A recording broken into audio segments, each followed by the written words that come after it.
Good afternoon, everyone. The title of my presentation is Digital Disruption in Education, a critical examination of EdTech proliferation. Earlier, digital disruption on my part was a hindrance in this academic meeting, so that's a pun.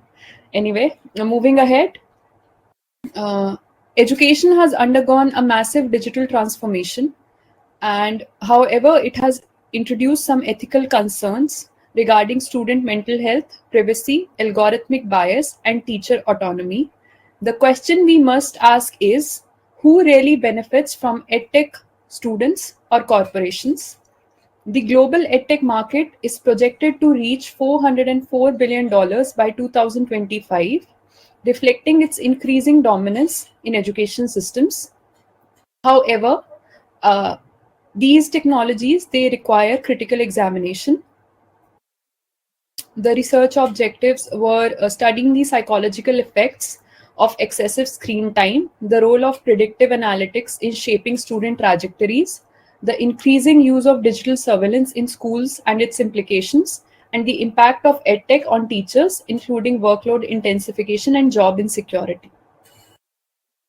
The hidden costs of edtech. Uh, One major concern with EdTech is screen overexposure. Students spend more time on screens than ever before, which is linked to cognitive overload, anxiety, and sleep deprivation.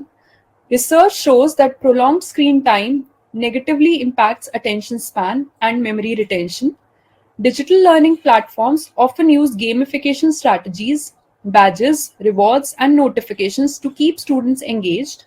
However, this dopamine driven learning can reduce intrinsic motivation and create digital addiction rather than meaningful learning experiences. Moreover, studies reveal that students reading digital texts retain 25% less information compared to those using paper based materials. Hence, while EdTech offers convenience, it may not always enhance learning outcomes.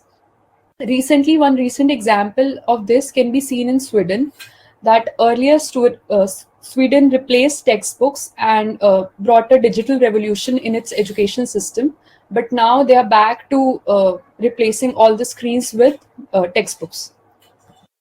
Moving ahead, digital surveillance and student privacy risk. Beyond cognitive concerns, EdTech also poses serious threats to student privacy.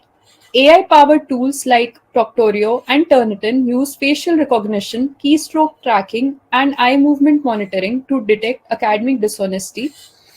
89% of EdTech applications collect student data without clear consent.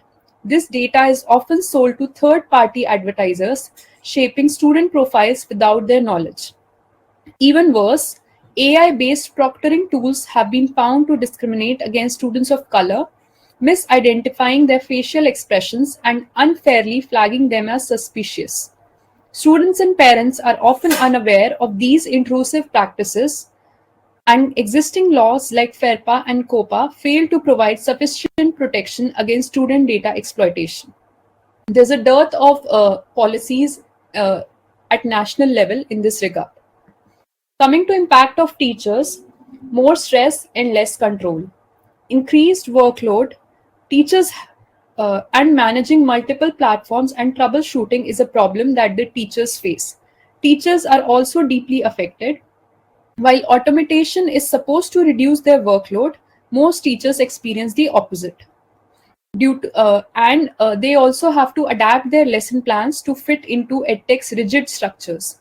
Moreover, the AI-driven grading and predictive analytics are being used to evaluate teacher performance, reducing complex pedagogical work to numerical metrics.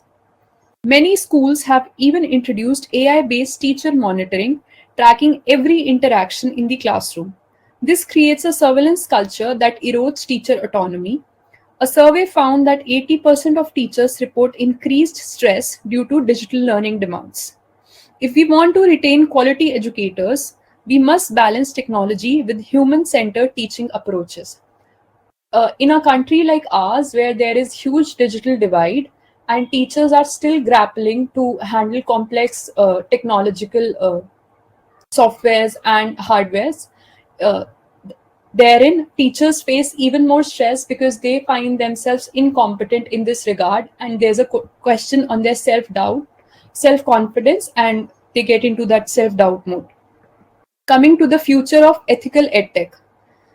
Given these challenges, how do we ensure edtech serves students and not corporations? There should be stronger data protection laws.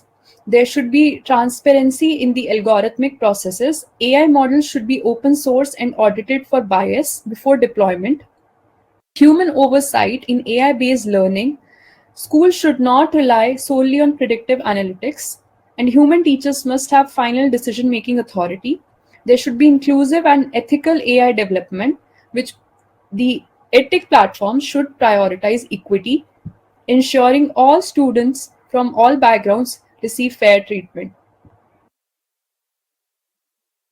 Coming to conclusion, EdTech is not inherently bad, but current implementations favor corporations over students.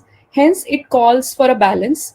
To conclude, we must demand ethical, transparent, and student centered educational technologies that enhance learning without compromising privacy or equity. Some key takeaways from this presentation would be excessive screen time is harming students' cognitive development. AI driven surveillance and data collection violate student privacy. Teachers are overburdened and losing professional autonomy. We need stronger regulations, human oversight, and ethical development. So, the final thought on my part will be technology should empower, not exploit students and educators. And hence, I would like to leave you with this question: how can we ensure EdTech remains a tool for learning rather than a mechanism for control? Thank you so much.